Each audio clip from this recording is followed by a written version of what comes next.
ونشهد أن سيدنا وحبيبنا وشفيعنا وطبيب قلوبنا ومولانا محمدا عبده ورسوله الذي أرسله بالحق إلى الخلق بشيرا ونذيرا وداعيا إلى الله بإذنه وسراجا وقمرا منيرا. أعوذ بالله من الشيطان الرجيم. بسم الله الرحمن الرحيم.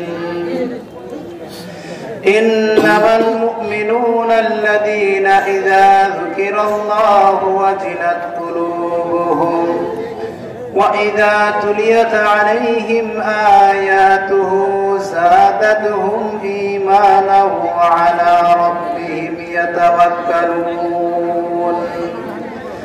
الذين يقيمون الصلاة ومما رزقناهم ينفقون أولئك هم المؤمنون حقا لهم درجات عند ربهم ومغفرة ورزق كريم.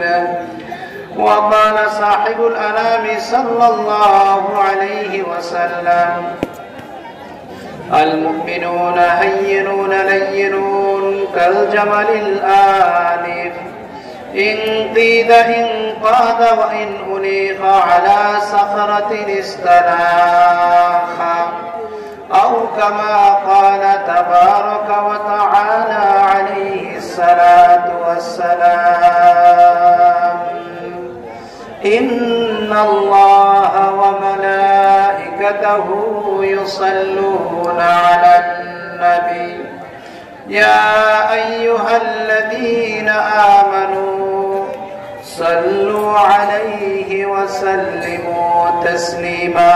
اللهم صل على محمد وعلى آل محمد. পরের মুহাব্বতের সাথে ভক্তি সহকারে দরুদ শরীফ পড়েন।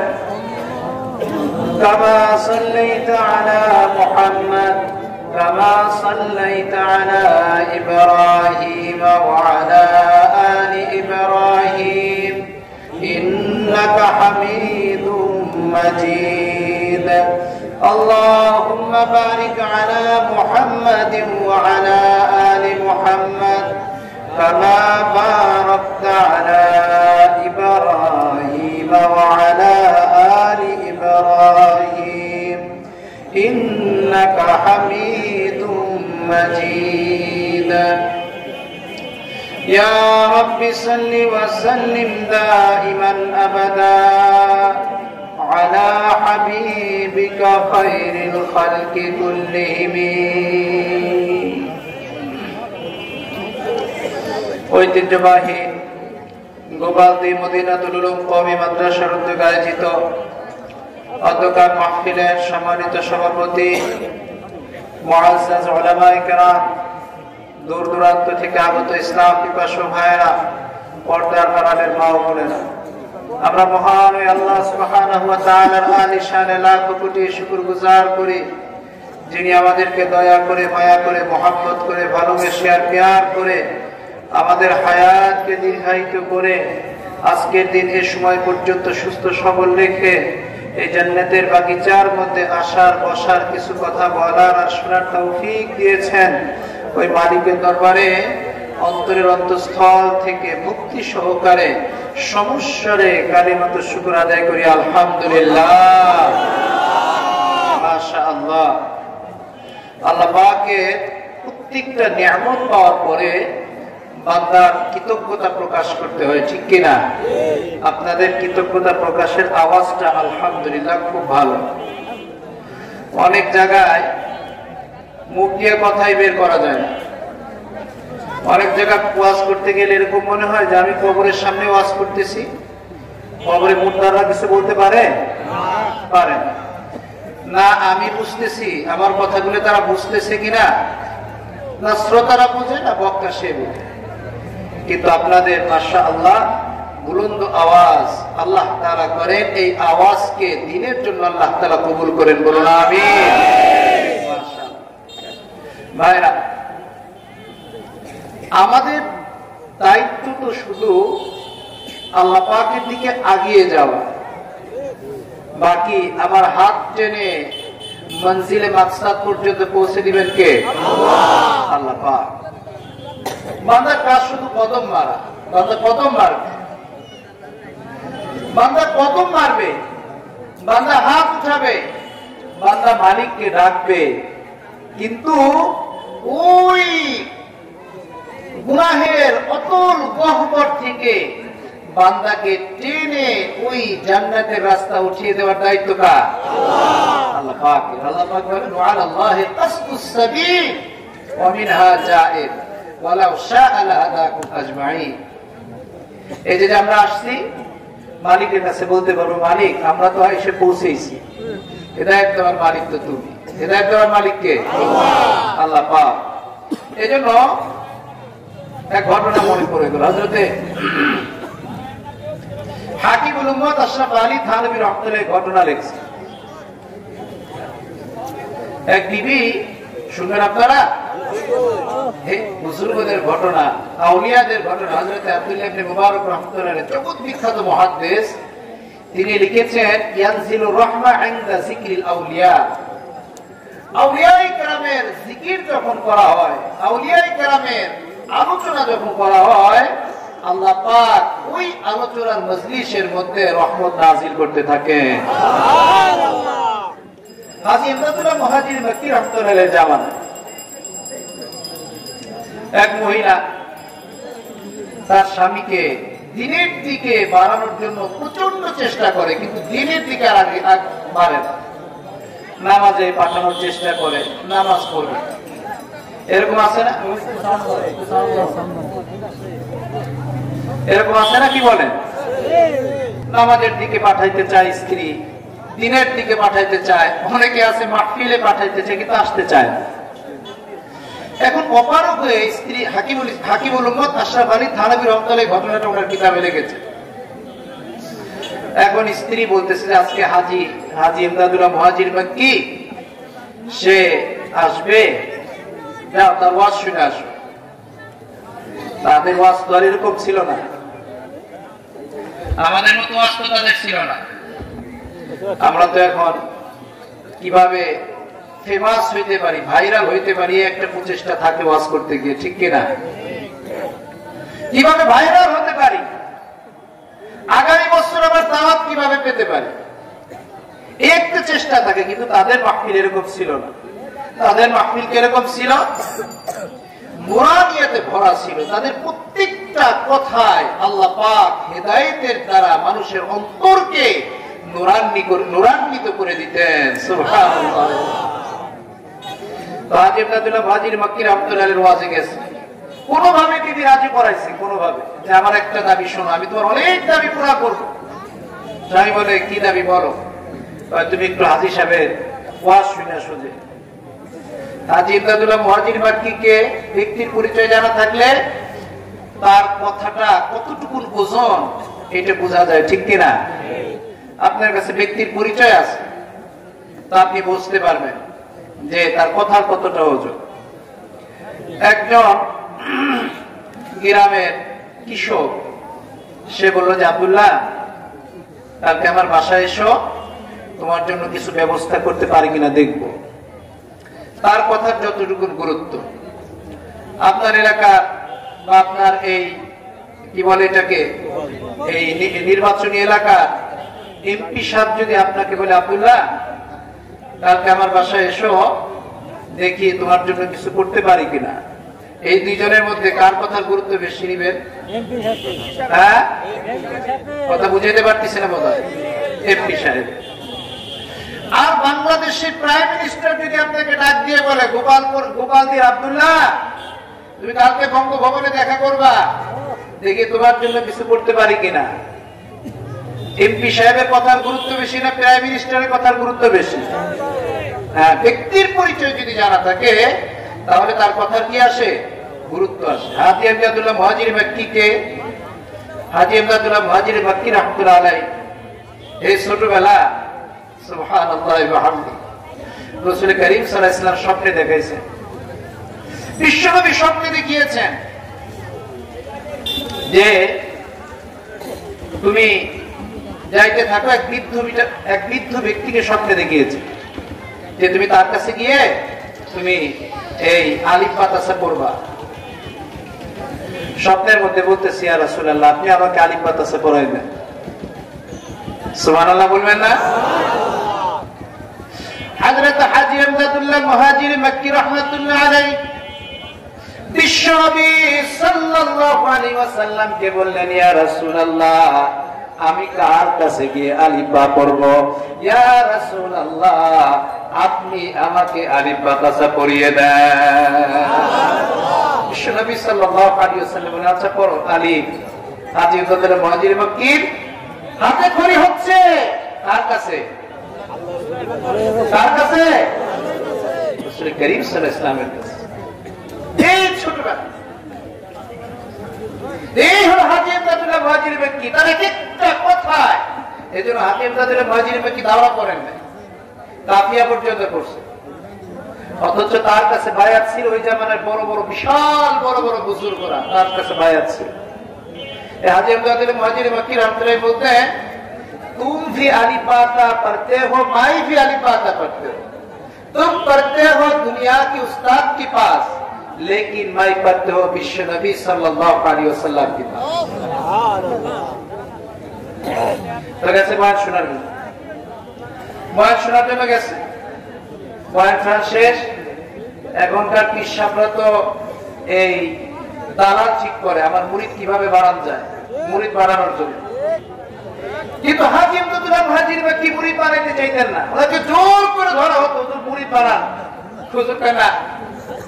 যখন জোর জবরদস্তি করতেন রুমাল থাকতো, রুমালটা ছেড়ে দিতে, রুমাল ছেড়ে দিতে। তো এই রুমাল ধরে বায়াত হতো। তো রুমাল শেষ, এরপর আরেকজন মোবাইল বাজছে, আরেকজন বাজছে, আরেকজন বাজছে, ভাবতে ভাবতে ওই লোকটা যে বিবিকে বলছে যে ওয়াজ শুনতে যাইতে পারি কিন্তু নামাজ পড়বো না, কি পড়বো না? নামাজ পড়বো না। তুমি তোমার সঙ্গে আমি চুক্তিবদ্ধ হলাম যে আমি যাবো, তবে হ্যাঁ আমি নামাজ পড়বো না। তো ওই লোকের হাত পর্যন্ত চলে গেছে রুমাল। এখন পীর সাহেব তো মুরিদ করার সময় হাজী আমদাদুল্লাহ মুহাজির মাক্কি তো ভাষায় বলছিলেন, এইভাবে বলে যে কোনো হারাম কাজ করবো না, নাজায়েজ কাজ করবো না, আল্লাহকে এক বলে স্বীকার করবো, নবীকে নবী বলে স্বীকার করবো, 5 ওয়াক্ত নামাজ করবো, নামাজকে আর কাজা করবো না, এগুলো বলে না? বায়াত হন নাই আপনারা? তো যখন ওই ওর হাতে চলে গেছে, ও বলতেছে যে কি করবো না, নামাজ ছাড়বো না, বলে ফেলছে। এখন কি করা যায়? হাজী আমদাদুল্লাহ মুহাজির মাক্কি রাহমাতুল্লাহকে বলতেছেন, হুজুর আপনি তো রুমালটা ছেড়ে দিছেন, আমি তো বলে ফেলছি যে নামাজ ছাড়বো না, আমি কিন্তু নামাজ পড়তে পারবো না। আমি কি করতে পারবো না? নামাজ পড়তে পারবো না। সুবহানাল্লাহ ওয়া বিহামদিহি। কুতুবুল আলম রশিদ আহমদ গাঙ্গী রাহমাতুল্লাহ আলাইহি, উনি তো মুফতি ছিলেন, অনেক জগৎ বিখ্যাত মুফতি ছিলেন। কিরকম মুফতি ছিলেন? একদিন রশিদ আহমদ গাঙ্গী রাহমাতুল্লাহ স্বপ্নে দেখেন যে মসজিদের মধ্যে বসা, মসজিদের মধ্যে বসা অসংখ্য লোকজন আসছে ফতোয়া চাওয়ার জন্য।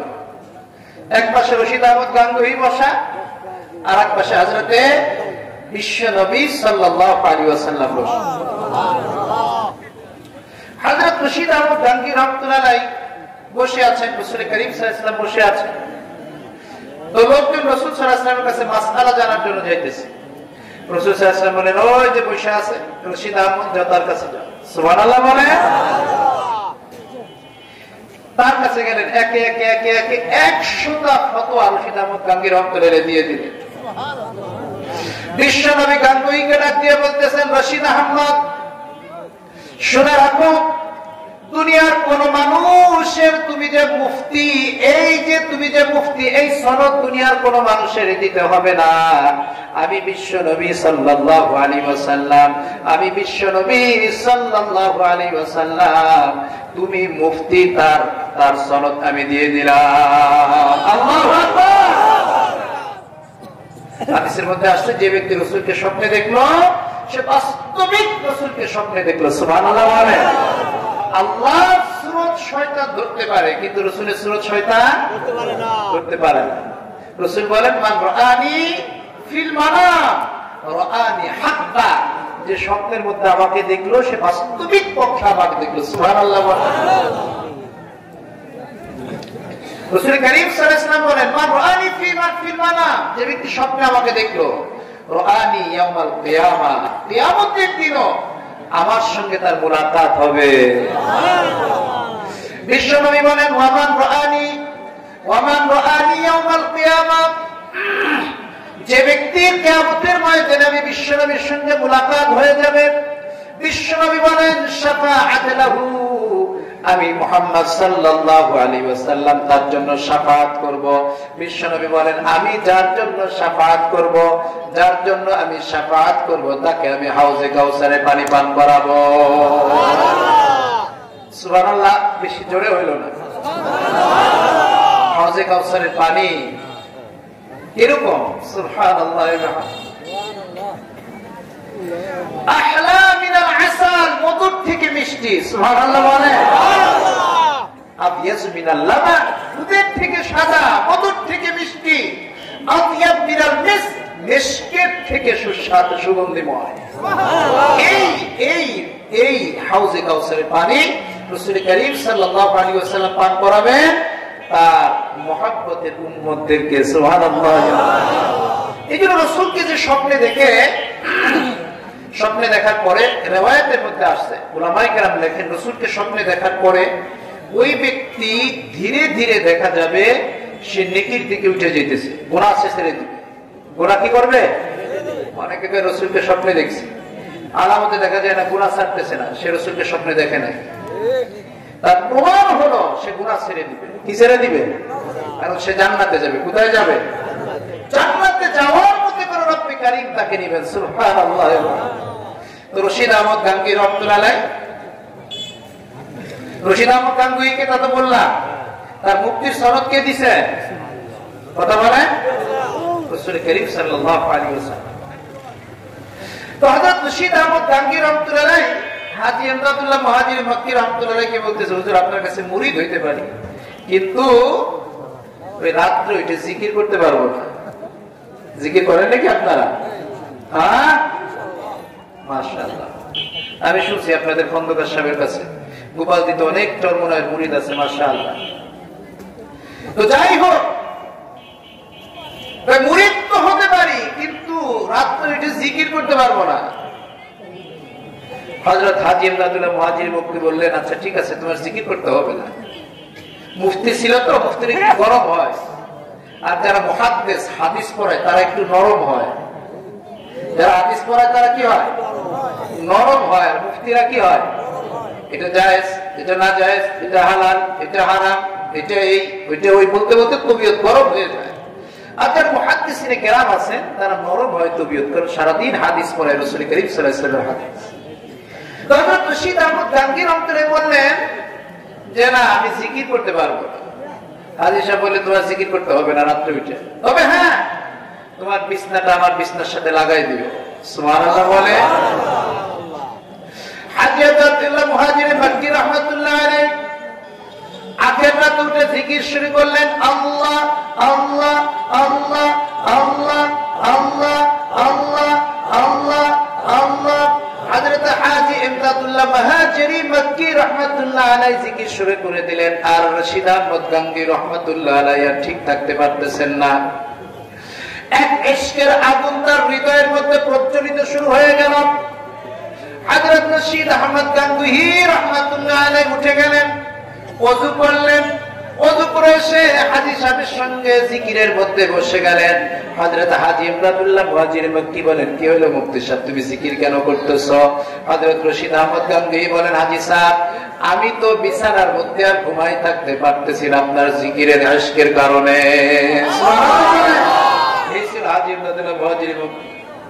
ওই লোকটা কয়, হাজী সাহেব ওয়াজ তো শুনছি, কিন্তু কি করবো না? কথা বলে নামাজ পড়বো না। হাজী সাহেব বলেন, যা বেটা, তো নামাজ পড়তে হবে না, মুরিদ হওয়া। মুরিদ হয়ে বাসায় গেছে। বিবি কয়, মুরিদ হইছো? বিবি যদি দিনদার হয়, বিবি যদি দিনদার হয়, পরহেজগার হয়, তাহলে স্বামীর দিনের উপর উঠা সহজ হয়ে যায়, ঠিক কিনা? আর বিবি যদি বদ্দিন হয়, তাহলে ওই ঘরের স্বামী যদি দিনদার হয়, তার দিন থেকে বিচ্যুতি হয়ে যাওয়া, লাইনচ্যুত হয়ে যাওয়া এক বড় সম্ভাবনা থেকে যায়। এই যে তাকে পাঠাইতেছে, বিবি কি ছিল? দিনদার ছিল, পরহেজগার ছিল, পরহেজগার ছিল বিবি। বাচ্চা হারুন রশিদের নাম শুনছে? বাচ্চা হারুন রশিদ, সুবহানাল্লাহ। বাচ্চা হারুন রশিদ শুধু বাদশা ছিলেন না, বাচ্চা হারুন রশিদ শুধু বাদশা ছিলেন না, প্রত্যেকটা দিন 24 আওয়ার্স 24 ঘন্টার মধ্যে 200 রাকাত প্রতিদিন নফল নামাজ পড়তে। আমরা মাসেও তো পড়তে পারি না, আমরা মাসেও পড়তে পারি না। এরা ছিল ইসলামী হুকুমতের মসনদে বসা। এদের হৃদয়ের মধ্যে মালিকের ভয় ছিল, এদের হৃদয়ের মধ্যে। আর আমাদের জামানার শাসনকর্তারা কেমন? ফরজ নামাজ তো পড়ে, কি বলেন? প্রত্যেক দিন 200 রাকাত নফল নামাজ পড়া যেন কোনো কথা? হযরত ওমর রাদিয়াল্লাহু তাআলা আনহু বলতেন, হযরত ওমর রাদিয়াল্লাহু তাআলা আনহু অর্ধ জাহানের খলিফা তিনি ছিলেন। হযরত ওমর রাদিয়াল্লাহু তাআলা আনহু বলতেন, হায় রে, ওই দজলা নদীর তীরে একটি কুকুর যদি ক্ষুধার তাড়নায় মারা যায়, একটি কুকুর যদি ক্ষুধার তাড়নায় দজলার পারে মারা যায়, আমি ওমর মনে করি কাল কিয়ামতের ময়দানে আমাকে মালিকের সামনে হিসাব দিতে হবে। আল্লাহু আকবার। এই ছিল রাষ্ট্রপ্রধান। হযরত আলী চমৎকার কথা বলেন। হযরত আলী বলে, ক্ষুধার তাড়নায় যদি কোনো কেউ চুরি করে, কোন রাষ্ট্রে ক্ষুধার তাড়নায় যদি কেউ চুরি করে, ওই চোরের হাত কাটো না, চোরের হাত কাটো না, হাত কাটবে কার?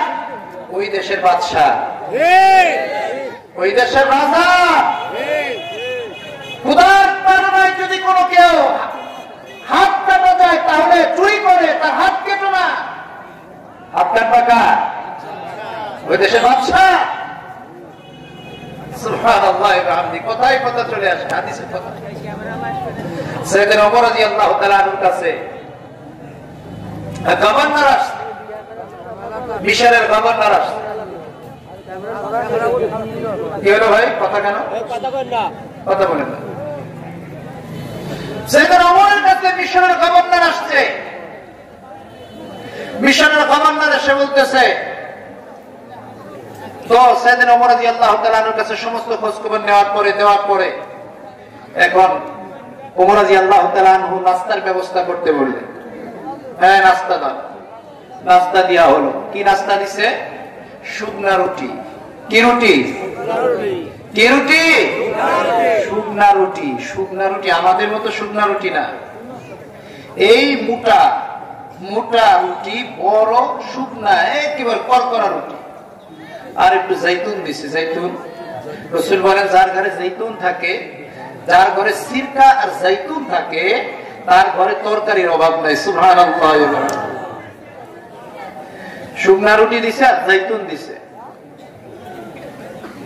চিন্তা করে দেখেন, রাজকীয় মেহমান, রাষ্ট্রীয় অতিথি, নাস্তা কি দিছে? শুকনা রুটি আর জৈতুন। গভর্নর বলতেছে, খলিফাতুল মুসলিমিন, একটু কি ভালো ব্যবস্থা করা যেত না? তুমি কি খাও? আমি সপ্তাহে 3 দিন তো গোশত খাই। সপ্তাহে কয়দিন গোশত খায়?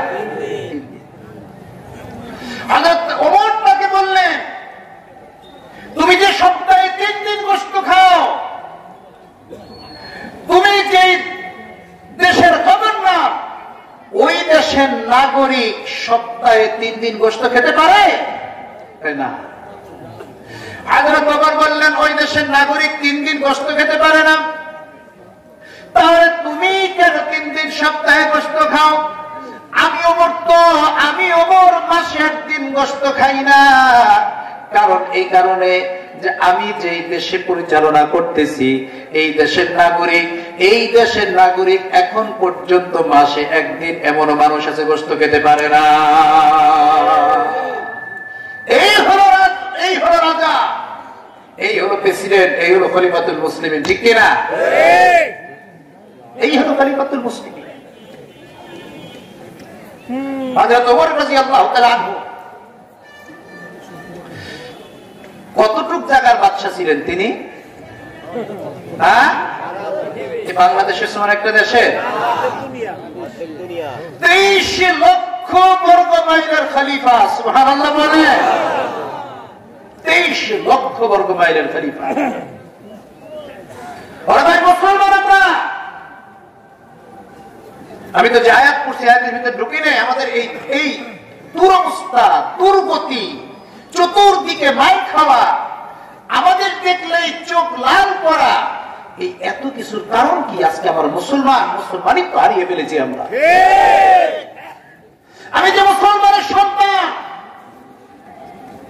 আজকে সে কথা বিলকুল ভুলে গিয়েছি। মুসলমানের সন্তান তো সে ছিল, ওই সাহাবায়ে কেরাম ছিলেন। হযরত ওমর রাদিয়াল্লাহু তাআলা আনহু জামানায় হুযায়ফা বিন ইয়ামান রাদিয়াল্লাহু তাআলা আনহুকে রোম সম্রাট ধরে ফেলল। তখন রোম জয় হয় না, রোম সম্রাট ধরে ফেলল। বলতেছে, হুযায়ফা, মুহাম্মাদের ধর্ম ছাড়ো। না, শোনো, মুহাম্মাদের ধর্ম যদি তুমি ছাড়ো, তাহলে তোমাকে আমার কন্যার সঙ্গে বিবাহ দিব। 1 নম্বর অফার। 2 নম্বর অফার, শোনো, মুহাম্মাদের কারণ অত্যন্ত বিচক্ষণ সাহাবী ছিলেন হযরত হুযায়ফা বিন ইয়ামান রাদিয়াল্লাহু তাআলা আনহু। রোম সম্রাট বলল, শোনো, তুমি যদি মুহাম্মাদের ধর্ম ছেড়ে দাও, তাহলে আমার রাজ্যের অর্ধেক তোমার নামে লিখে দেওয়া হবে। রাজ্যের কতটুকুন? অর্ধেক। হুযায়ফা বিন ইয়ামান রাদিয়াল্লাহু তাআলা রাজি হয় না। আটকানো হলো। আটকিয়ে রোম সম্রাটের অত্যন্ত সুদর্শনা কন্যা, যুবতী কন্যা, তাকে হুযায়ফা বিন ইয়ামানের রুমে দিয়ে দেওয়া হলো, যাতে হুযায়ফা বিন ইয়ামান তার ইশকে পড়ে, মহব্বতে পড়ে, তার দিকে আকৃষ্ট হয়ে তার সঙ্গে ব্যভিচারে লিপ্ত হয়ে যায়। আরে মুসলমানের অবস্থা শোনেন, মুসলমান তো তারাই ছিল, তাদের সামনে অত্যন্ত সুন্দরী রানী, অত্যন্ত সুন্দরী নারী গড়াগড়ি করত, মুসলমান তাদের দিকে চোখ তুলে পর্যন্ত তাকাতো না। এই ছিল মুসলমান। হযরত হুযায়ফা বিন ইয়ামান রাদিয়াল্লাহু তাআলা আনহু 1 দিন নয়, 2 দিন নয়, 3 দিন পর্যন্ত এক কক্ষের মধ্যে রোম সম্রাটের কন্যাকে নিয়ে এক রুমের মধ্যে 3 দিন পর্যন্ত হুযায়ফা বিন ইয়ামান রাদিয়াল্লাহু তাআলা আনহু থাকলেন। 3 দিনে একবার হুযায়ফা বিন ইয়ামান ওই মেয়ের দিকে তাকান নাই। ওই মেয়ে 3 দিন পরে হুযায়ফা বিন ইয়ামান রাদিয়াল্লাহু তাআলা আনহুকে লক্ষ্য করে বললেন, আনতা তুরাবুন আম হাজারুন, তুমি কি মাটি না পাথর? তুমি কি মাটি না পাথর?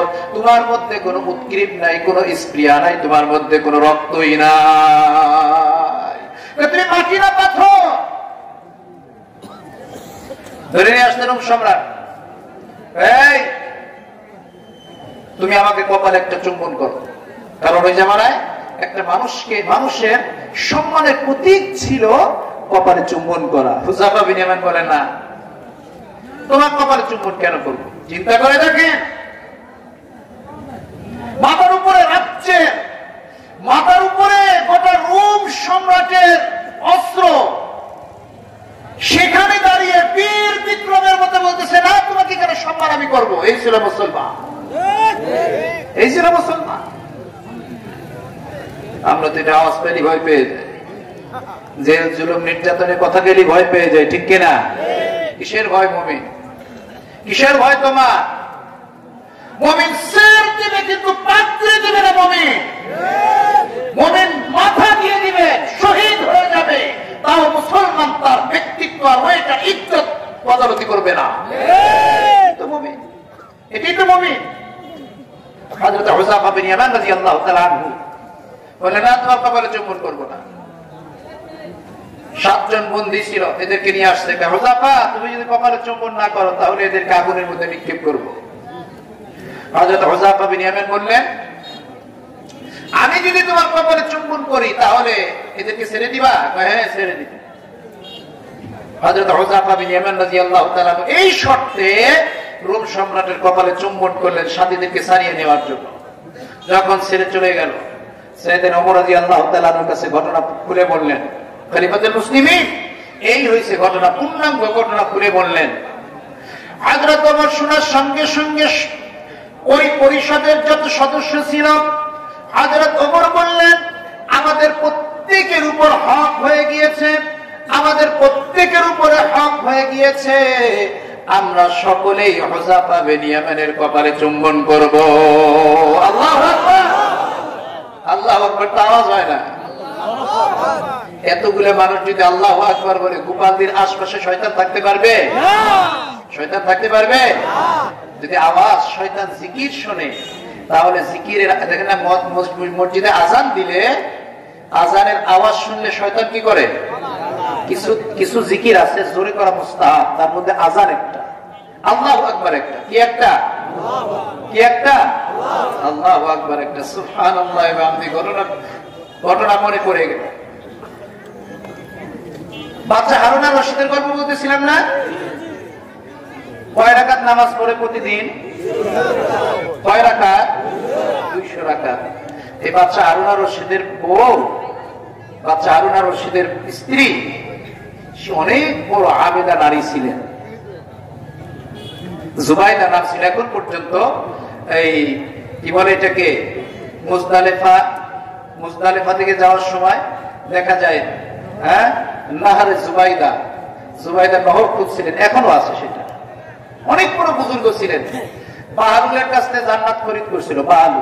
বাহালুলকে ওদিক চলে গেলে তো অনেক লম্বা কথা চলে যাবে। বাহালুলের কাছ থেকে জান্নাত খরিদ করছে। পাগল ছিল, মাবরুকুল হাল ছিল, কিন্তু উনি ছিল, আল্লাহর সঙ্গে তার সম্পর্ক ছিল।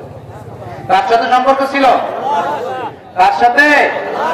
আল্লাহর সাথে। অনেক পাগল, কিন্তু মালিকের সাথে তার গভীর সম্পর্ক। সুবহানাল্লাহ। বাহালুলের কাছে জান্নাত খরিদ করছে। বাচ্চা হারুন আর রশিদ, তুমি বাহালুল এক পাগল, তুমিও এক পাগল। বাহালুল এক পাগল, তুমিও এক পাগল। বাচ্চা হারুন আর রশিদ তারপরে তিনি স্বপ্নে দেখতেছে বিশাল এক এলাকা ভরা বিশাল বিশাল অট্টালিকা, অত্যন্ত চমকপ্রদ অট্টালিকা। যে অট্টালিকা দেখলে একটা মানুষ ধকে দাঁড়িয়ে থাকে। তো বাদশা হারুন আর রশিদ ক্লান্ত হয়ে গেছে, স্বপ্নে দেখতেছে।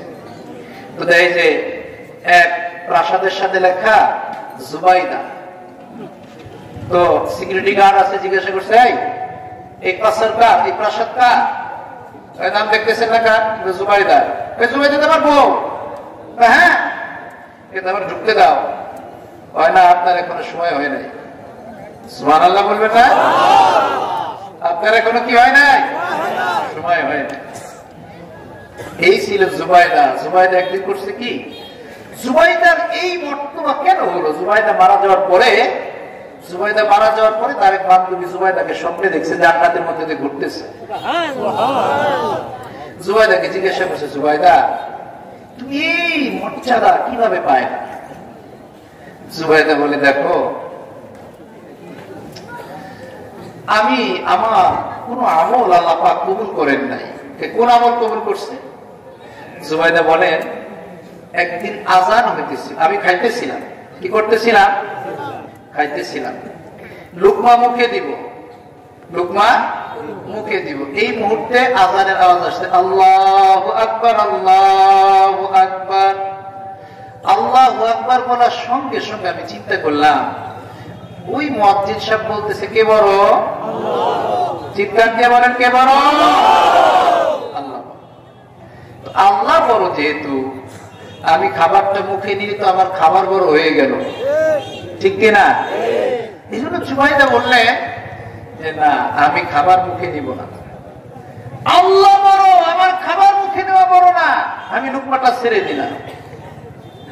আল্লাহ তাআলা বললেন, জুবাইদা তুমি যে একদিন একাকী ঘরের মধ্যে খেতেছিলেন, দুনিয়ার কোনো কেউ তোমার কোনো খবর রাখতেছিল না, দুনিয়ার কোনো কেউ জানে না রে জুবাইদা, তুমি খাওয়ার সময় আজান হয়ে গেল, মুয়াজ্জিন আমি আল্লাহ পাকের নাম নিয়েছে, তুমি আমায়, আমি আল্লাহ পাককে পূজা করছো বিদায় আমি আল্লাহ পাক তোমাকে জান্নাত দিয়ে দিলাম। আল্লাহকে উচ্চ করলে লস না লাভ? লস না লাভ? আল্লাহকে কেউ যদি উচ্চা করে তাহলে তার লস নাই, ঠিক কিনা? কথায় কথা চলে আসে। হযরত মালিক বিন দিনার, এই না, হযরত জগৎ বিখ্যাত মুহাদ্দিস আব্দুল্লাহ ইবনে মুবারক রাহমাতুল্লাহ আলাইহি, জগৎ বিখ্যাত মুহাদ্দিস হযরত আব্দুল্লাহ ইবনে মুবারক রাহমাতুল্লাহ আলাইহি মাযহাবে হানাফির উপরে এত বড় মুহাদ্দিস এই ভারত উপমহাদেশের মধ্যে আসেন, এত বড় মুহাদ্দিস এই আব্দুল্লাহ ইবনে মুবারক রাহমাতুল্লাহ আলাইহি। আপনাদের খারাপ লাগতেছে নাকি? হ্যাঁ, এই আব্দুল্লাহ ইবনে মুবারক রাহমাতুল্লাহ আলাইহি উনি সারাদিন এরকম 1 বছর আল্লাহর রাস্তায় থাকতেন, 1 সাল লাগাইতেন আল্লাহর রাস্তায়। কয় সাল? 1 সাল আল্লাহর রাস্তায় থাকতেন, আর 1 বছর বাড়িতে থাকতেন। তো এই আব্দুল্লাহ ইবনে মুবারক রাহমাতুল্লাহ আলাইহি পাশেই এক কামার ছিল, কামার কে ছিল? কে ছিল? কামার ছিল। আব্দুল্লাহ ইবনে মুবারক রাহমাতুল্লাহ আলাইহি ইন্তেকাল করার পরে একজন স্বপ্নে দেখলো আব্দুল্লাহ ইবনে মুবারককে। তিনি আব্দুল্লাহ ইবনে মুবারককে বললেন স্বপ্নের মধ্যে, আব্দুল্লাহ ইবনে মুবারক, আমি প্রথমেই বলছি বুজুর্গদের ঘটনা আলোচনা করলে কি নাজিল হয়? রহমত নাজিল হয়। এই আব্দুল্লাহ ইবনে মুবারক হাদিস বর্ণনা করছে, ইয়ানজিলুর রাহমা ইনদা যিকরিল আউলিয়া, আল্লাহ পাক রহমত নাজিল করেন যখন ওলি আল্লাহ, বুজুর্গ, গাউস কুতুবের আলোচনা করা হয়। সুবহানাল্লাহ বলেন। রহমতে আমাদেরকে ঘিরে রাখছে। আল্লাহু আকবার বলেন। বৃষ্টির মতো আমরা তো দেখি না, বৃষ্টির মতো রহমতের বাড়ি ধারা আমাদের উপর আল্লাহ পাক নাজিল করতেছে। তো ওই আব্দুল্লাহ ইবনে মুবারক ইন্তেকালের পরে একজন স্বপ্নে দেখছে জান্নাতের মধ্যে দিয়ে ঘুরতেছে। আব্দুল্লাহ ইবনে মুবারককে বলতেছে, আব্দুল্লাহ ইবনে মুবারক, আল্লাহ পাক তোমাকে এত সুন্দর জান্নাত দান করছে। ওনার বন্ধু স্বপ্নেতে বলতেছে। আব্দুল্লাহ ইবনে মুবারক বলেন, হ্যাঁ, আমার আল্লাহ পাক আমাকে এত সুন্দর জান্নাত দান করেছে। তবে হ্যাঁ, শোনো, আমার যে প্রতিবেশী কামার ছিল, ওই কামারের জান্নাতটা আমার থেকে বড়। আল্লাহু আকবার বলেন। কামারের জান্নাত আমার থেকে বড়, আমার থেকে সুন্দর। ওই কামার তো মুহাদ্দিস ছিল না, মুহাদ্দিস ছিল, মুফাসসির ছিল, শেখুল হাদিস ছিল, কথা বলে। কামার ছিল, রড বাইরে তাও কাচি বানাই। এই কামারের জান্নাত জগৎ বিখ্যাত মুহাদ্দিস আব্দুল্লাহ ইবনে মুবারক, তার থেকেও কামারের জান্নাত বড়। সুবহানাল্লাহ। ওই আব্দুল্লাহ ইবনে মুবারকের দোস্ত গেছে কামারের বাড়ি গিয়ে বলতেছে, ছেলেকে বলতেছে, তোমার বাবা বিশেষ কি আমল করতে বলো, বিশেষ কি আমল করতে বলো। তো ছেলে বলতেছে, আমার বাবার বিশেষ কোন আমল আমি দেখিনি। বলে, না আছে। ছেলে বলতেছে আব্দুল্লাহ ইবনে মুবারক আমার পাশে পাশে থাকতেন। আমার বাবাকে মাঝে মাঝে কিছু ঘটনা, আমি বাবার কিছু ঘটনা প্রত্যক্ষ করতাম। আব্দুল্লাহ ইবনে মুবারক ওই যে তার বাসার ছাদের উপর দাঁড়িয়ে নফল নামাজ পড়তেন। রাত ভরে আব্দুল্লাহ ইবনে মুবারক দাঁড়িয়ে দাঁড়িয়ে নফল নামাজ পড়তেন। আর আমার বাবা আব্দুল্লাহ ইবনে মুবারকের নামাজ দেখে, আব্দুল্লাহ ইবনে মুবারকের কোরআন তেলাওয়াত দেখে, আব্দুল্লাহ ইবনে মুবারকের আমাল দেখে আফসোস করতেন আর বলতেন, হায় রে মালিক, আমাকেও তো তুমি আব্দুল্লাহ ইবনে মুবারক বানাইতে পারতা। আমাকে তুমি যদি আব্দুল্লাহ ইবনে মুবারক বানাইতা, তাহলে আমি রাতে উঠে তাহাজ্জুদ পড়তে পারতাম, আমি হাদিস পড়াইতে পারতাম, আমি কোরআন পড়াইতে পারতাম। আয় মালিক, আমাকে তো তুমি কামার বানিয়েছো। সারাদিন লোহার কাজ করে ক্লান্ত পরিশ্রান্ত হয়ে ঘরের মধ্যে এসে আমি আর রাত্রে দাঁড়িয়ে থাকতে পারি না রে মালিক। ওই যে আব্দুল্লাহ ইবনে মুবারক চোখের পানি ফেলতেছে, আব্দুল্লাহ ইবনে মুবারক নামাজ পড়ে যেরকম চোখের পানি ফেলতো, আমার বাবা আফসোস করতে করতে চোখের পানিতে তার দাড়ি মুবারক ভিজিয়ে ফেলতো, তার দাড়ি মুবারক ভিজে যেত। এই জন্য আর আমার বাবা ওই দিনের বেলা যখন কি করতো, ওই লোহা পিটাইত, তখন মাঝে মাঝে আব্দুল্লাহ ইবনে মুবারকের দিকে তাকাইত আর আফসোস করত। ওই লোকটি বললেন, আব্দুল্লাহ ইবনে মুবারকের দোস্ত, সেও তো বড় আলেম ছিলেন, সে বললেন, তোমার বাবাতে আফসোস, তোমার বাবার এই আফসোস আল্লাহ পাক দুটি কারণে তোমার বাবাকে মর্যাদাশালী করেছে। আরেকটা ঘটনা বলছে কি, আরেকটা হলো আমার বাবা এই করতো, আব্দুল্লাহ ইবনে মুবারকের আমল থেকে কি করতো, আফসোস করতো। আর দ্বিতীয় হলো আমার বাবা যখন এই লোহা পিটাইতেন, যদি আযানের আওয়াজ আমার বাবার কানে আসতো, হাতুড়িকে আর সামনে নিত না। সুবহানাল্লাহ বলেন। হাতুড়িকে আর কি করতো না, সামনে নিত না, হাতুড়ি পিছের দিকে ফেলে দিত। কেন? আমার বাবা বলতেন, আল্লাহু আকবার বলছে, আল্লাহ বড়, আমি যদি হাতুড়ি সামনে নেই তাহলে কি বড় হয়ে গেল। হ্যাঁ, তখন এই ব্যক্তি বললেন, আল্লাহর বান্দা, তোমার বাবাকে এক নম্বর হলো তেলের মধ্যে আফসোস হওয়ার কারণে, আর দুই নম্বর এই যে আল্লাহকে উঁচা করেছে, আল্লাহ বড়, দুনিয়ার কোনো কিছু বড় না, জমিন বড় না, চাকরি বড় না, ব্যবসা বড় না, ক্ষেত খামার বড় না, আমার দল বড় না, আমার নেতা বড় না, সব কিছুর থেকে আল্লাহ বড়। কে বড়? আল্লাহ বড়। আমার চাকরি বড় না, আল্লাহ বড়। ওই চাকরি করতেছি, আজান দেয়, তাও তো চাকরির মধ্যে থাকি, মসজিদে আসি না, ঠিক কিনা? আমার ক্ষেত খামারি বড় না, আল্লাহ বড়। কৃষিকাজ করি মাঠের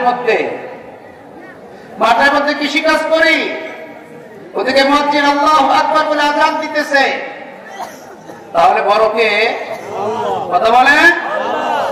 আল্লাহ বড় হইলে তো কাজ ছেড়ে চলে আসতাম, ঠিক কিনা? কাজ ছেড়ে চলে আসতাম না? ওদিকে দোকান খোলা, ব্যবসা প্রতিষ্ঠান খোলা, দোকানের মধ্যে টেলিভিশন চলতেছে বড় একটা, আমি সিনেমা দেখতেছি, মুয়াজ্জিন সাহেব আল্লাহু আকবার বলতেছে, এক জায়গা থেকে না, চতুর্দিক থেকে আযান আসতেছে। ওই দোকানের মধ্যে কারে বড় বানাইলাম? বলেন, কথা বলে খারাপ লাগে নাকি? তাকে বড় বানাইলাম, তাহলে আল্লাহকে বড় বানাইতে পারলাম না। আল্লাহ তাআলা বলেন, ওয়াল্লাযীনা আমানু আশাদ্দু হুব্বান লিল্লাহ, ওয়াল্লাযীনা আমানু আশাদ্দু হুব্বান লিল্লাহ। আমি আল্লাহ পাককে যে ভালোবাসে, আমি আল্লাহ পাককে যারা মহব্বত করে, তারা হলো ঈমানদার। তারা কি করবে? তার ব্যবসার থেকে আমি আল্লাহকে বড় মনে করবে, ঠিক কি না? তাহলে আমার ব্যবসা থেকে কে বড়? চিৎকার দিয়ে বলে। আমার চাকরি থেকে কে বড়? আমার কৃষিকাজ থেকে কে বড়? আমার দল থেকে কে বড়? আমার নেতা থেকে কে বড়? আল্লাহ, ঠিক কি না? একদিকে দল, আমি যে দল করি না কেন, আওয়ামী লীগ করি, বিএনপি করি, জাতীয় পার্টি করি, যে দল করি না কেন, আমার দলের এগেনস্টে যদি দ্বীন আসে, ইসলাম আসে, কোরআন আসে, ইসলাম বড় না দল বড়? চিৎকার দিয়ে বলেন, ইসলাম বড় না দল বড়?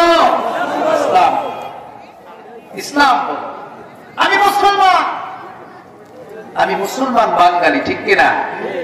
কথা বলেন।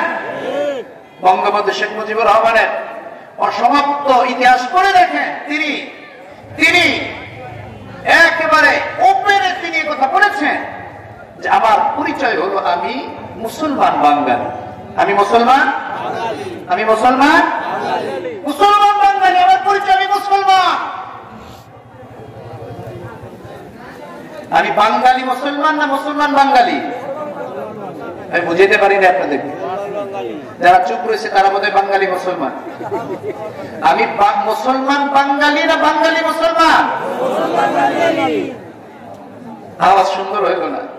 আমি বাঙালি মুসলমান না মুসলমান বাঙালি? আমার ইসলাম আগে। কি আগে? কোরআন আগে। ইসলাম আগে, কোরআন আগে, মাদ্রাসা আগে, মসজিদ আগে, দ্বীন আগে, ঠিক কিনা? কোরআনের এগেইনস্টে যদি কোনো কিছু চলে আসে সেটাকে আমি মানবো না, ঠিক কিনা? এতে আমার জীবন চলে যায়। আমার জীবন যদি চলে যায় কোরআনের এগেইনস্টে, হাদিসের এগেইনস্টে, ইসলামের এগেইনস্টে, মসজিদের এগেইনস্টে, মাদ্রাসার এগেইনস্টে, দ্বীনের এগেইনস্টে যদি কোনো কিছু আসে আমি মানতে রাজি নই, ঠিক কিনা? আমার ইসলাম আগে, কোরআন আগে, আল্লাহ আগে, দ্বীন আগে। এতে আমার জীবন চলে যায়। সুবহানাল্লাহি ওয়া বিহামদিহি। সাহাবায়ে কেরাম পরোয়া করতেন না এগুলাকে। সাহাবায়ে কেরাম পরোয়া করতেন না এগুলাকে। জীবন তো একটাই, ঠিক কিনা? জীবন কয়টা? আল্লাহ তাআলা বলেন ইন্নাল্লাহা আশতারা মিনাল মুমিনিনা আনফুসাহুম ওয়া আমওয়ালাহুম বিআন্না লাহুমুল জান্নাহ يقاتلون في سبيل الله فيقتلون ويقتلون وعدا عليه حقا في التوراة والإنجيل والقرآن আল্লাহ তাআলা বলেন বান্দা তোর ভয় কিসের বল? তোর ভয় কিসের বল? আমি আল্লাহ পাক তোর লাইফটাকে, তোর জীবনটাকে, তোর হায়াতটাকে খরিদ করে নিয়েছি। সুবহানাল্লাহ বলেন। আমার জীবন, আমার লাইফ, আমার হায়াত বিক্রি হয়ে গেছে। কি হয়ে গেছে? আল্লাহ পাক এখানে উলামায়ে কেরাম আছেন, মাজির সিগা ব্যবহার করেছেন, ইশতারা, বিক্রি হয়ে গেছে। বিক্রি করব, বিক্রি হবে এরকমটি নয়।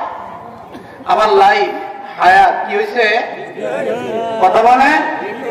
বিক্রিত মাল, বিক্রিত মাল মালিকের কর্তৃত্বে থাকে না, তার থেকে বের হয়ে যায়। এটা বুঝাইতে পারতেছি আমি আপনাদেরকে। বিক্রিত মাল মালিকের হাতে থাকে না, বের হয়ে যায়।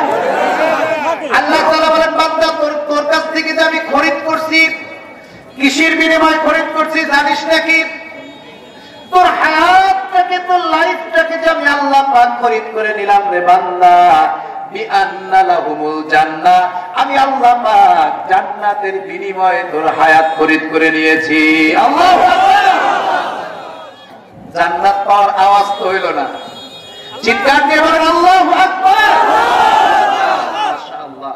মাঝে মাঝে আল্লাহু আকবার বললে শয়তান চলে যাবে। মিন শাররিল ওয়াসওয়াসিল খান্নাস। খারুসা ইয়াখমুসু মানে হলো যে শয়তানের একটা কোয়ালিটি, সে কি করে, একটা গুণ শয়তানের সিফাত, সে এই হুলবিন দিয়ে দৌড় দেয়, অর্থাৎ ধোঁকা দিয়ে কি করে, দৌড়তে চলে যায়। এজন্য শয়তানকে আসতে দেওয়া যাবে না, ঠিক কিনা? আমার পাশের ভাইরা একটু ভিতরে বসে গেলে ভালো হয় না? অনেক ভাই দাঁড়ায় আছে। শীতের দিন আমরা একটু যদি কাছে কাছে এসে বসি তো কি হবে, আল্লাহর রহমত পেয়ে যাব। দ্বিতীয়ত হলো একটু আরামেও বসা যাবে, ঠিক কিনা? একটু জিকিরের সাথে দাঁড়ায় আসে, লা ইলাহা ইল্লাল্লাহ, লা ইলাহা ইল্লাল্লাহ, লা ইলাহা ইল্লাল্লাহ, লা ইলাহা ইল্লাল্লাহ, লা ইলাহা ইল্লাল্লাহ, লা ইলাহা। আগাশ জিকির করতে আগাশ, লা ইলাহা ইল্লাল্লাহ, লা ইলাহা ইল্লাল্লাহ মুহাম্মাদুর রাসূলুল্লাহ। এজন্য ভাইরা, জীবন আমার একটা, এই জীবন কার জন্য? কার জন্য? সুবহানাল্লাহি ওয়া বিহামদিহি। আমি যেদিকে যাইতে চাইছিলাম ওদিকে তো ঢুকতে পারতেছি না। আমার হায়াতটা মালিক খরিদ করে নিয়েছেন। আমার হায়াতের, লাইফের আল্লাহ পাকের কাছে অনেক দাম। সুবহানাল্লাহ বলেন। অনেক রব্বুল কারীম এই হায়াত দিয়েছেন, এই হায়াতটাকে ওয়াকফ করতে হবে ওই মালিকের জন্য, ঠিক কিনা? আমার জান কার জন্য? চিৎকার দিয়ে বলেন। আমার মাল কার জন্য? আমার জমি জমা কার জন্য? আল্লাহ তাআলা কোরআনে কারীমের মধ্যে হযরত ইব্রাহিম আলাইহিস সালাতু ওয়াস সালামের কথাটাকে আল্লাহ পাক কোট করেছেন। ইব্রাহিম আলাইহিস সালাতু ওয়াস সালামের কথাটাকে আল্লাহ পাক বলেন, কুল ইন্না সালাতি ওয়া নুসুকি ওয়া মাহইয়ায়া ওয়া মামাতি লিল্লাহি রাব্বিল আলামিন।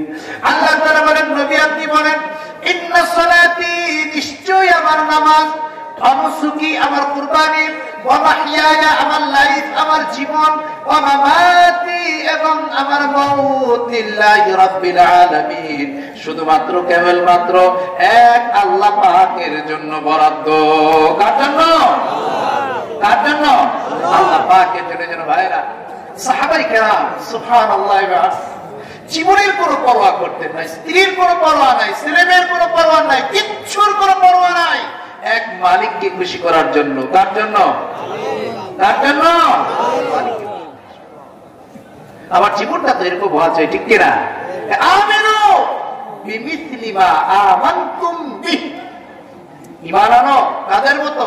যেরকম সাহাবায়ে কেরাম আনছেন। সুবহানাল্লাহ বলে। কি হবে? ফাকাদ ইহতাদাও, হিদায়াত পেয়ে যাবে। আল্লাহু আকবার বলে।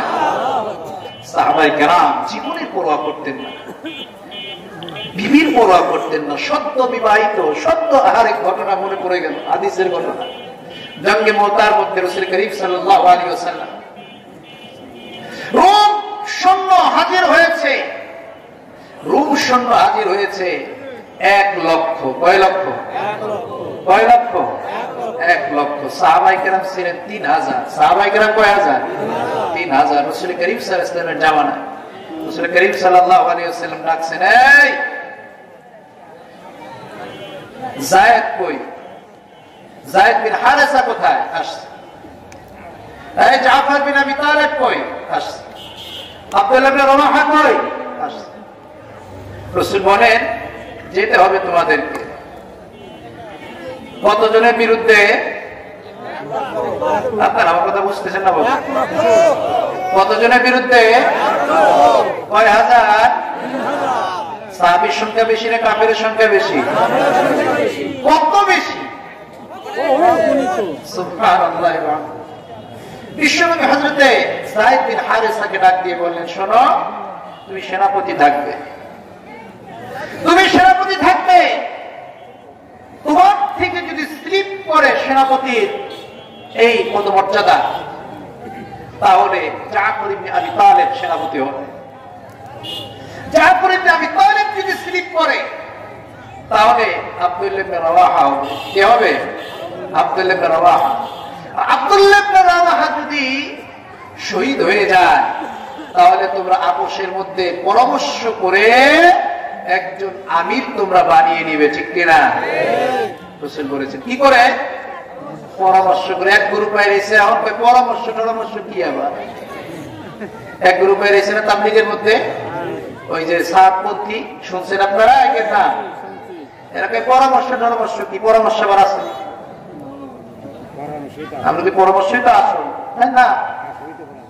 ওলামায়ে কেরাম বলে, ওলামায়ে কেরাম কি বোঝে? নাউযুবিল্লাহ বলে। আপনাদের দিকে আসেনি কই গ্রুপ? নাই। আলহামদুলিল্লাহ বলে, আলহামদুলিল্লাহ বলে।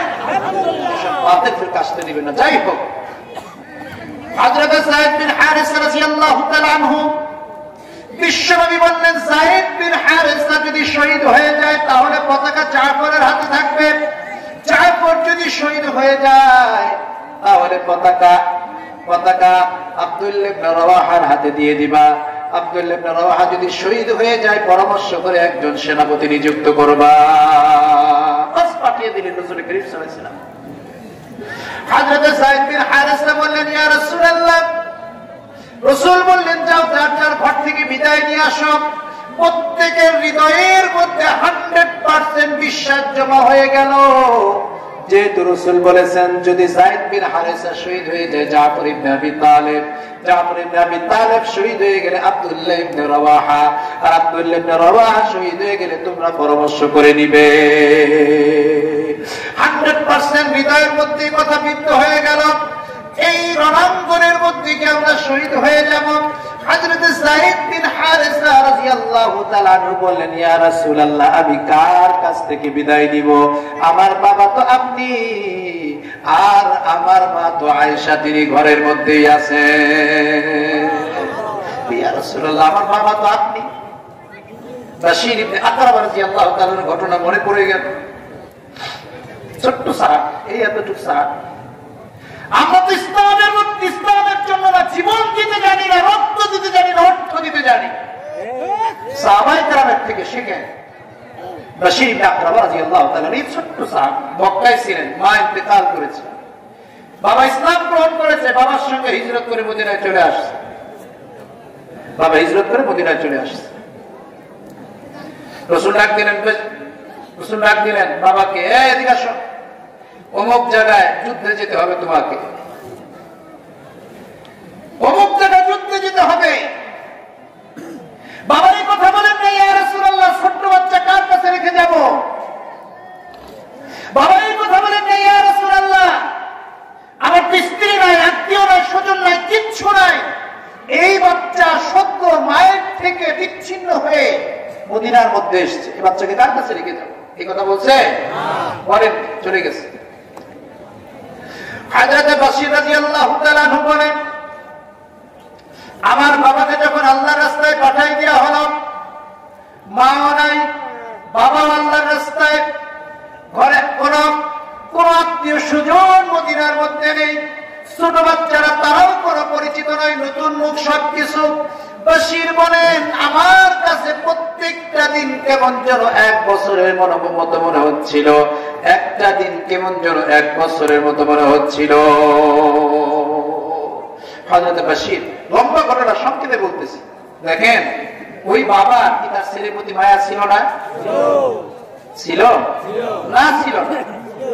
ছিল না? থাকলে তো বলতো, ইয়া রাসূলুল্লাহ, কার কাছে রেখে যাব?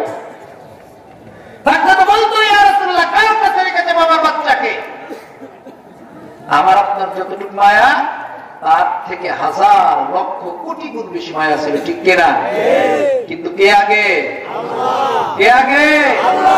আমার স্ত্রী আগে না আল্লাহ আগে? আমার সন্তান আগে না আল্লাহ আগে? আমার পরিবার আগে না আল্লাহ আগে? বাশীর ইবনে আকরাম রাদিয়াল্লাহু তাআলার বাবা যুদ্ধে চলে গেছে, ফেরার সময় হলো। হযরত বাশীর বলেন, সংবাদ পেলাম ওই জামাত আল্লাহর রাস্তা থেকে ফিরতেছে। হযরত বাশীর বলেন, যে বাচ্চাদের বাবার আল্লাহর রাস্তায় গেছিল, যে বাচ্চাদের ভাই আল্লাহর রাস্তায় গেছিল, রাস্তার দুই পাশে ছোট ছোট টিলা, মদিনার যেই বাচ্চাদের আত্মীয় স্বজন আল্লাহর রাস্তায় গেছিল, ইস্তেকবাল করার জন্য, অভ্যর্থনা জানানোর জন্য বাচ্চারা চলে গেল টিলার উপরে। ওই জামাত লাইন ধরে আসতেছে, 1 জন 2 জন 3 জন 4 জন করে আসতেছে, আর যার বাবা আসতেছে বাচ্চা দৌড়ে যাইতেছে, কোলের উপর উঠতেছে, বাবা চুমু খাইতেছে, তাকে নিয়ে মদিনায় ফিরতেছে। হযরত বাশীর বলেন, আমি 1 জন 2 জন 3 জন এরকম দেখতে লাগলাম।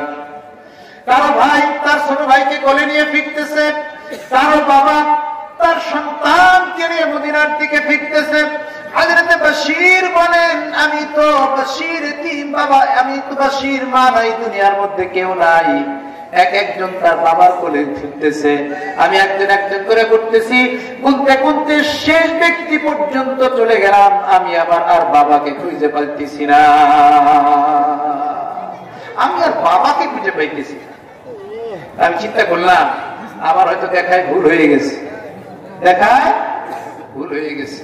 আমি আবার দৌড় নিলাম, আবার দৌড় নিলাম, দৌড়ে 1 জন 2 জন 3 জন 4 জন এরকম করে দেখতেছি, বাবাকে পাই না।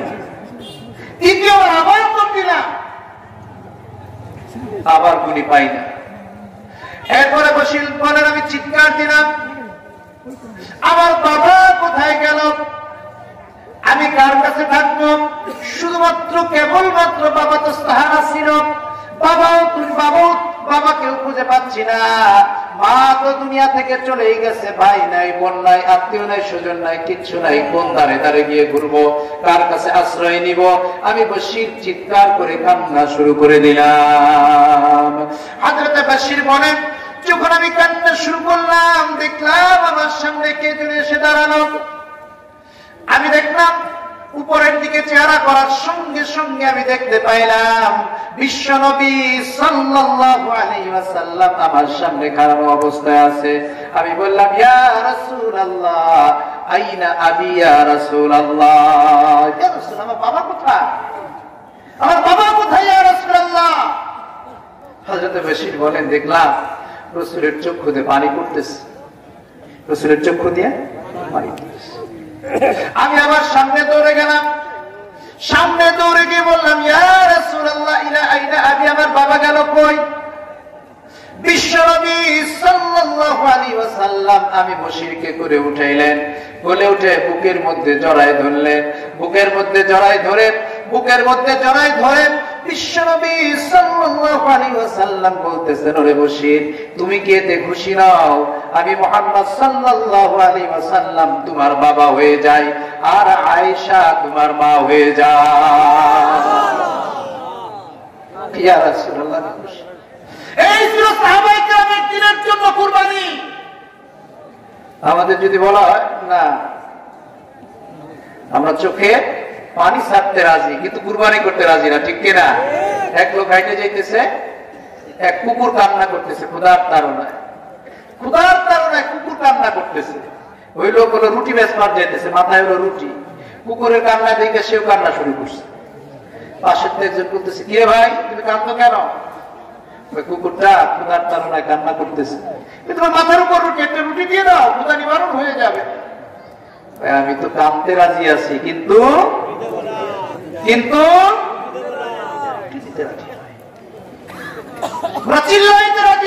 ইসলামের জন্য জীবন দিতে, রক্ত দিতে, অর্থ দিতে আমরা রাজি হই, ঠিক কিনা? দিবেন নাকি ইসলামের জন্য জীবন? যদি ডাক আসে জীবন দিবেন ইনশাআল্লাহ? কে কে রাজি আছেন হাত করে দেখা। লিল্লাহি তাকবীর। আওয়াজ হলো না, হাত ধরে রাখেন, হাত ধরে রাখেন। লিল্লাহি তাকবীর, নারায়ে তাকবীর। আল্লাহ কবুল করে। হাত নামান। জীবন দিতে হবে ইসলামের জন্য, জান দিতে হবে ইসলামের জন্য, মাল দিতে হবে ইসলামের, ঠিক আছে ইনশাআল্লাহ? আব্দুল্লাহ ইবনে রাওয়াহা, হযরত জাফর ইবনে আবি তালিব, ঘটনা মনে পড়লো, হলো যে যায়েদ বিন হারিসা বলল, ইয়া রাসূলুল্লাহ, আপনি তো আমার বাবা, আয়েশা আমার মা, আমি কার কাছে যাব? হযরত জাফর, ঘটনা মনে আছে? হযরত জাফর ঘরে গেলেন। হযরত জাফর ঘরে গিয়ে বিবিকে বলতেছেন, বিবি, তোমার আমার হয়তো এটাই শেষ দেখা। বিশ্বনবী মুতার প্রান্তরে পাঠাচ্ছেন আমাদেরকে যুদ্ধ করার জন্য, হয়তো বা তোমার আমার এটাই শেষ দেখা হয়ে যায়, তুমি আমাকে মাফ করে দিও। হযরত জাফরের বিবি বললেন, না, তুমি আমার কাছে এই কথা বলো না, তুমি আমার কাছে এই কথা বলো না, আল্লাহর কাছে দোয়া করি, আল্লাহ পাক তোমাকে গাজী বানিয়ে আমার ঘরের মধ্যে ফিরিয়ে দেখ, এই দোয়া আমি আল্লাহ পাকের কাছে করি। হযরত জাফর তলোয়ার ছিল, তলোয়ারের উল্টা পাশ দিয়ে হাতের উপরে বাড়ি দিয়ে বলতেছে, আল্লাহর বান্দি, উল্টা দোয়া কেন করো? আমি জাফর তো চাই আমার হায়াত, আমার জীবন, আমার মরণ, আমার অর্থ করি, আমার সব কিছু যেন আমি আল্লাহর জন্য বিলীন করতে পারি। আল্লাহু আকবার। সাহাবায়ে কেরামের জজবা। হযরত আব্দুল্লাহ ইবনে রাওয়াহা সত্য বিবাহিত, মাসর রাত করতে যাবে, অত্যন্ত সুখী স্ত্রী ঘরের মধ্যে কোরআন তেলাওয়াত করতেছে, অপেক্ষা করতেছে স্বামী আসবে। আব্দুল্লাহ ইবনে রাওয়াহা বাইরে থেকে সালাম দিয়েছেন, আমি তোমার স্বামী আব্দুল্লাহ, স্বামী একটু ভিতরে আসেন। না, ভিতরে আসবো না। কেন? যদি আমি ভিতরে যাই তো তোমার প্রতি মহব্বত পয়দা হবে, আর তোমার প্রতি মহব্বত পয়দা হলে আমি আল্লাহর জন্য আমি জীবনকে বিলিয়ে দিতে পারবো না। আল্লাহু আকবার বলেন। হযরত আব্দুল্লাহ ইবনে রাওয়াহা রাদিয়াল্লাহু তাআলা আনহু বিবি বললেন, প্রান্তীয় স্বামী, তুমি শুধুমাত্র কেবলমাত্র একবার ঘরের মধ্যে আসো, আমি তোমাকে দেখি, যাতে করে কাল কিয়ামতের ময়দানে কাল কিয়ামতের ময়দানে তোমাকে আমার স্বামী হিসেবে চিনে আমি তোমাকে নিতে পারি, শুধুমাত্র একবার মাত্র আমার সামনে দেখা দাও। হযরত আব্দুল্লাহ ইবনে রাওয়াহা বললেন, না রে বিবি, তোমার সঙ্গে দেখা করার সুযোগ আমার নাই। মালিকের পক্ষ থেকে আমার ডাক এসে গেছে, মালিকের পক্ষ থেকে আমার ডাক এসে গেছে, ঘরে থাকা আর সময় নাই, তোমার সঙ্গে সাক্ষাতের আর সময় নাই। আব্দুল্লাহ ইবনে রাওয়াহা আল্লাহর রাস্তায় বের হয়ে গেলেন। এই ছিল সাহাবায়ে কেরাম, জীবন দেওয়ার জন্য, জান দেওয়ার জন্য, মাল দেওয়ার জন্য আল্লাহর রাস্তায় তারা সব সময়ের জন্য উদ্গ্রীব থাকতেন। আর আমরা তো ধরে নেওয়ার জন্য উদ্গ্রীব, ঠিক কিনা? আমার জান কার জন্য? জান কার জন্য? চিৎকার দিয়ে বলেন। মাল কার জন্য? না আমার জন্য, না আমার জন্য। হ্যাঁ, মাল কার জন্য? আল্লাহর জন্য। যদি এই যে মাদ্রাসা আপনাদের মহোদয় সাহেব অত্যন্ত মুখলিস মানুষ, এই যে আমি ওয়াজ করার আগে হুজুর বললেন কমপক্ষে 400-500 ছেলে, ভাই কেউ উঠবেন না, হুজুর চলে আসছেন বোধহয়, একটু পরে হুজুর চলে আসছেন। 400-500 ছেলে জায়গা থেকে হাফিজ হয়ে, আলিম হয়ে সারা বাংলা না শুধু হুজুর গেছে বিদেশে, সেই জায়গায় আপনাদের মাদ্রাসার ছাত্র। সুবহানাল্লাহ বলেন। এটা তো আপনাদেরই ফসল, ঠিক কিনা? এটা আপনাদের ফসল না? এই জায়গা থেকে পড়ে যাবে। আপনি এখানে একটা ইট দিছেন, এক বস্তা বালু দিছেন, একটা সিমেন্ট দিছেন, খাওয়ার জন্য 10,000 টাকা দিছেন, জায়গার জন্য একটু টাকা দিছেন। এই জায়গা থেকে যত ছাত্র পড়াশোনা করবে, পড়ে যাবে, এর সমস্ত নেকি আপনার কবরের মধ্যে ফ্লেক্সি হইতে থাকবে। সুবহানাল্লাহ বলেন। যে জামানা আসছে কেউ কারো না, ঠিক কিনা? কেউ কারো না। আরো চোখে আঙ্গুলে দেখাই দিয়ে গেছে করোনা ভাইরাস, করোনা ভাইরাস দেখাই দিয়ে গেছে, ঠিক কিনা? পাশের রুমে বাবা মরে আছে, কেউ দেখতে যায় না। এলিট শ্রেণী যারা লাক্সারি জীবনযাপন করে, বাবার টাকায় লাক্সারি জীবনযাপন করে, ওই ছেলেপুরা বাবার কবরও জানে না কোন জায়গায় মারা গেছে, দেখতেও যায় না। হয়েছে না? কি বলে? আপনাদের কাছে খবর নাই? টাকার কথা, আপনি হাতে মোবাইল, ইন্টারনেট, সব জায়গায়। আমি চলে গেলে আমার জীবনের জন্য, আমার পরকালের জন্য, আমার আখিরাতের জন্য আমার সন্তান দিবে, এর কোনো গ্যারান্টি আছে? এই জন্য নিজেরটা নিজে করে যেতে হবে, ঠিক কিনা? এই জন্য এই মাদ্রাসায় হাফেজ হইতেছে, আলেম হইতেছে, সারা দুনিয়ায় ছড়াইতেছে। এই মাদ্রাসার জরুরত আল্লাহ পাক কি পুরা করবে, ঠিক কিনা? আমি যদি আমার হাতকে বাড়াই দেই, আল্লাহ পাক আমার হাতকে এই মাদ্রাসার জন্য কবুল করলো, ঠিক কিনা?